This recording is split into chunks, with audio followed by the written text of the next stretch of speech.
Hello everyone. Thank you for joining me for yet another embossing folder tutorial. So last week I did start off with just the basics of the embossing folder, and I will go over it really briefly before we continue. Today I'm going to be showing you how you can color it outside of adding the color to the embossing folder. So if you do enjoy this video, I always do appreciate a thumbs up, and of course any questions or if you'd like to share anything, feel free to do so. I am always open to learning new things, as I always believe we can learn from each other. No man is an island. So I'll go ahead and get started, and I'm going to recap basically on this folder here. I used a feather embossing folder last week, and the basics were just to go over how you would get in between the feathers colored versus inside. And like I mentioned previously, when you're wanting to do the around the image, you will actually be putting this your dye or what have you, or your ink, on the smooth side. Now remember, the smooth side really is the one that's indented, meaning that you put your finger into it, just so that you make sure you have the right side. And the elevated side is where you can actually feel this part here raised. So to get this effect, I had put it on the indented side, and I had put the paper here, and I flipped it over, and I was able to get in between the image with the color. And of course, if you just want the inside, do the reverse. You color the raised side, put the cardstock on the opposite side, close and run through, and then you will get this effect. Okay, now that we have just recapped really quickly, today I am going to show you let me see, I want to show you at least uh, 3 options on how to go ahead and color the plain piece. Now we're not focusing on what I use to color. This is just for demonstration purposes. But now we have the raised side that we can also use, and I'm going to show you one of the ways that you can color that side as well. Now we can do one of 2 things. The first method I'm going to show you would be using my Brayer, and basically I'm going to be inking my Brayer with an ink pad. It is 4 different color inks. I like it because it does give you some kind of a mixed color look that I like. So I'm going to go ahead and run my Brayer on all of them. Don't ask me why, but I just want to see what happens. And then I'm going to go ahead and start from the mat and go on. So I'm really trying to just color the raised part. So let's see. So from the top, we're going to just go over. Now just very lightly, you can do that. I know sometimes the inside may get, but I'm just trying this for the first time to see what happens.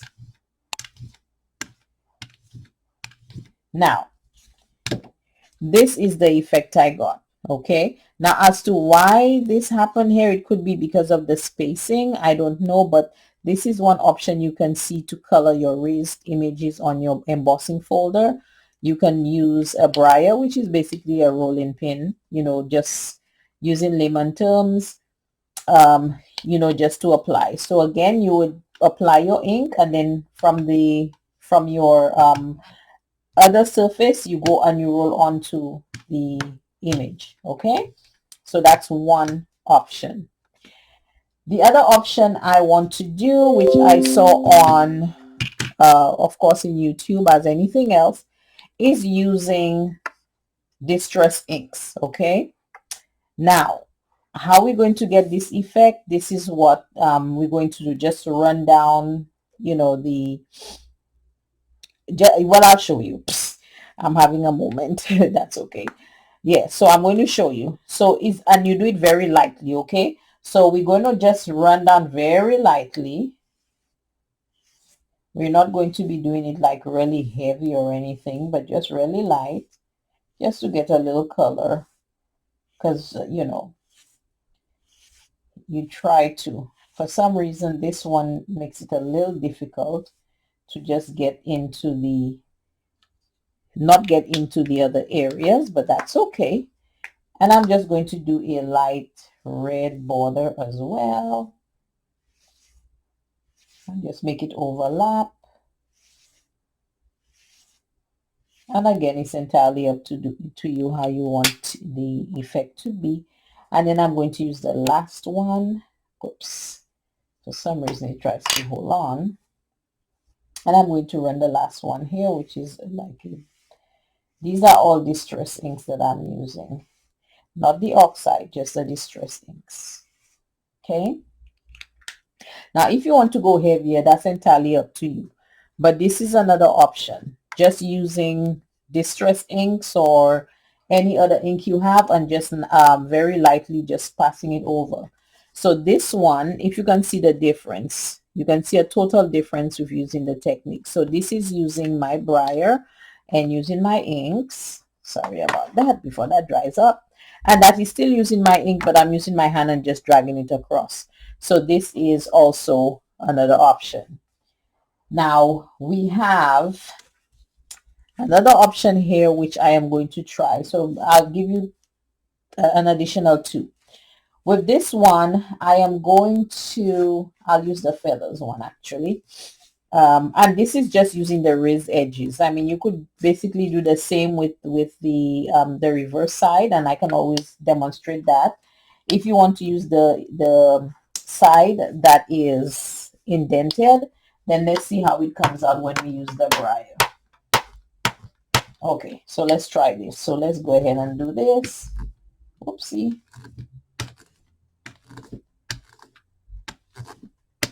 Didn't come out too bad at all, actually. I'm happy I tried it.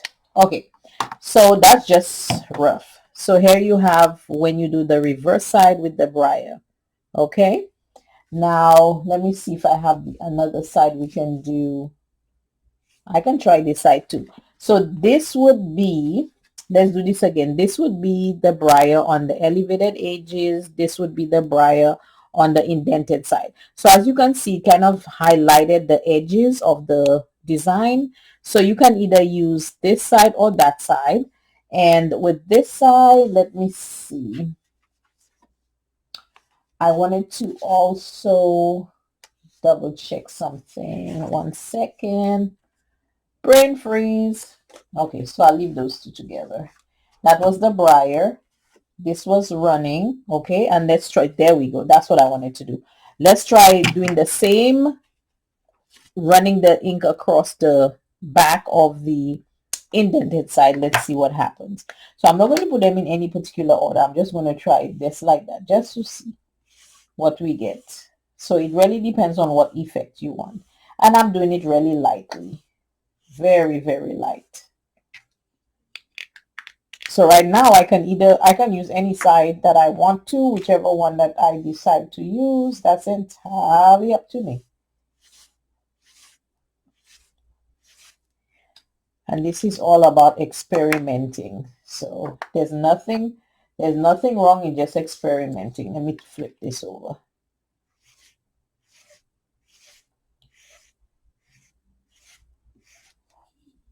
Okay. Now, see when I run the ink on the elevated side. Now look how when I run it on the indented side. If you notice, it kind of has a similar effect. It kind of highlighted the edges of the pattern. And, you know, some of the ink, of course, is on the outside. Now, you could do it heavier if you want to. It's entirely up to you what effect you want. But I'm just showing to see what options that we do have as far as using the method of just running the ink pad across the paper or the pattern. So again, this is the raised side, this is the indented side, this is the effect. And with this one, this is the elevated side with the Brayer and the back. I kind of like those two pretty much, to be honest with you. And then if you want, you know, in this case where you want to color, like have the indented side colored and put your color on top too, is entirely up to you. Now, this is a design that I found, not found, sorry, it's a Tim Holtz, I think, because it's already a wood grain pattern in there, so it's already embossed. So I'm going to try another method here, which I have done before, and I'm going to see how it does turn out. But this time I'm going to put the ink on this here, which is just a laminated piece of paper. I'm just going to go ahead and just do some brown dots all over, because there's something I'm trying to achieve. That's another way you could color your embossing folder design. Is entirely up to you. Like I said, what you want to do. I'm also going to put in some darker areas in here too, just a few darker areas. Okay, and now I am going to use my spray bottle and just kind of, if it sprays, that will be good. There we go. Let me spray a little more here. Okay, so I sprayed it up with some water. I don't know if you can see the water drops. It's kind of hard, but I think, yeah, there it is. Okay, and now I'm going to go ahead and just take the paper and I'm going to press it on. So I'm just going to do this. This is one of the other ways that you can get color on your embossing pieces.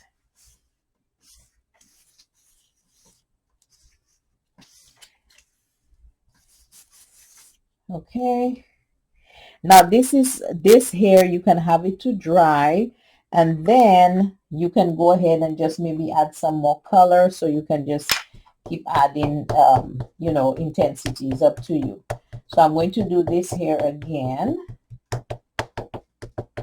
If you have anything that you want to dry off the wood grain, like, you know, a heat pin dryer, whatever you call it there, you could do that. It's entirely up to you. Like I said, I'm going to do another squirt. So I'm going to just a quick squirt. Okay, there we go. I'm going to go ahead and I'm just going to do this because I don't have anything close by to do that. Okay, and I'm going to go ahead and do it again. So for me, it just depends on how much intensity I want. That is fine. Let me get on the edges too, because, and you could set it anyhow, really.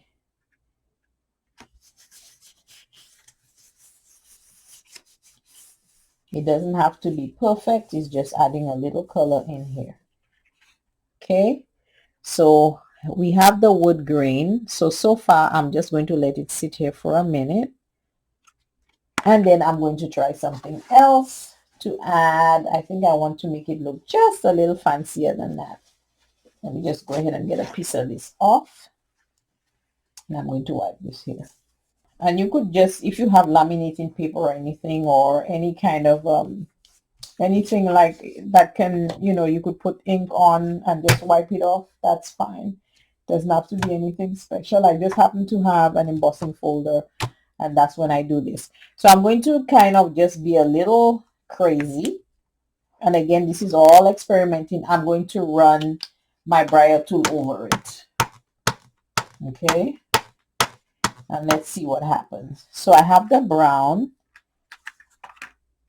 and just so you know, even if it does curl up, you can manipulate the paper. It's quite all right to do so, you know, so it stays flat. So I'm going to go ahead and do this here. So I'm going to go on this paper like this.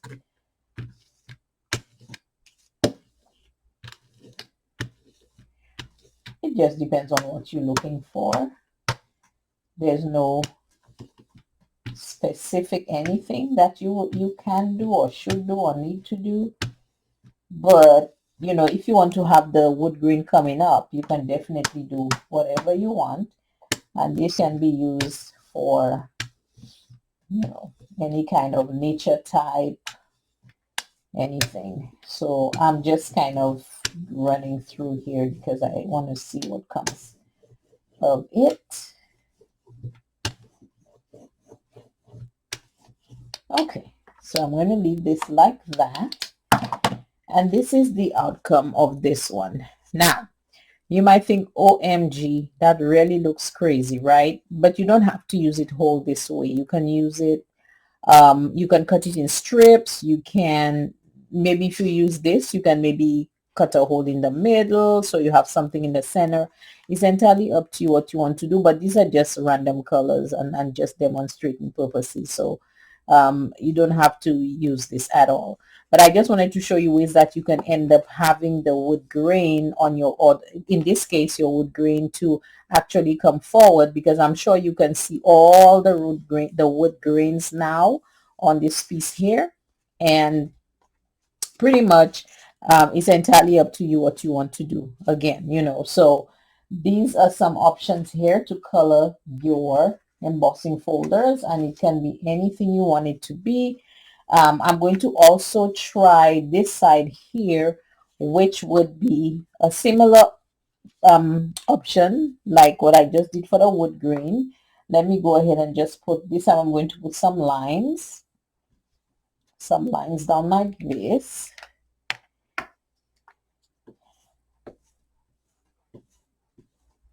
So the first time I put, you know, I dabbed it on. Now I'm putting some lines, and then I am going to see the effect we get on the feathers one. Let me add a little more of this, and these are different distress inks. This one is, oh my goodness, I cannot see. Okay, Lucky Clover. The blue one is Mermaid Lagoon, and the red is Candied Apple, and these are Tim Holtz distress inks. So I'm going to do the same thing. I'm just going to spray. Okay, I'm just going to let it do what it wants to do, just kind of mess it up a little bit. And now let's see what happens with the feathers. So I'm just going to drop it down like this. You can do that, or you can, you know, just dab it on, like, you know, dab places. It's entirely up to you what you want to do. We can also look at that next week. Okay, so I'm just kind of letting it. Okay, so I have this. I'm just going to now, like I was saying, you can just do this, just have it dab, you know, in places that perhaps you want a little color. And then let's see this part. Okay, I want some down at the bottom here. I'm just going to dab it. And then you can repeat it. It's entirely up to you. But right now I'm just dabbing it because I want to just add a little color here and there. Okay. That's another dabbing technique, and I saw it on Tim Holtz, to be honest with you. Okay, so this would be another option. So you still have a really nice background, but, you know, just mix colors. And of course, if you would like to increase the intensity or maybe add more, you can just go ahead and do the same thing. Just run the ink across that sheet here, spray it, and then you can just go ahead and dab, or you can rest it back again. But just make sure that you do dry it up. Okay, so I believe we have come to the end of the video. So you tell me what you think, and like I said, feel free to give any suggestions that you may have. So let's recap one more time. So this is just your basic getting in between the feathers done, and of course you have your plain indented side there you can use, so it's entirely up to you which side you want. This is running the inks across the elevated side and running across the indented side. So I had already have the feathers colored in, so you can see the different effects that you can get. This one is using the Brayer. Where did I get my Brayer? Okay, this is the other side of the Brayer. Okay, and this is the elevated side using the Brayer and ink, and this is the depressed side that I used using the Brayer as well. If you notice again, it highlighted the edges of the image or the feathers on this side. What it basically did is it added color to the elevated, and of course we got a little bit of dashes of color in between, and that's okay too. If you want to change the color background, all you would do is put the ink on the indented side, which is this side, and then you would just place this in here. I would just like have to make sure it's lined up properly. Make sure it's lined up properly so the ink comes out in between. So you could play around with the folders and experiment. That is entirely up to you. And this one was already had its wood grain in there. All I did was just show you, how you can color it and make it stand out. It's, that's an option. And this last one here is just dabbing the, placing it on a surface that ink has been added to, and then you just kind of spritz it with water, place it on it, get whatever you can get, and then use, just dab it to get little areas that you would like to be. So I hope this was helpful to you. Thank you so much for joining me this Sunday. Have a wonderful Labor Day weekend. Be safe, and see you again next week. Bye-bye.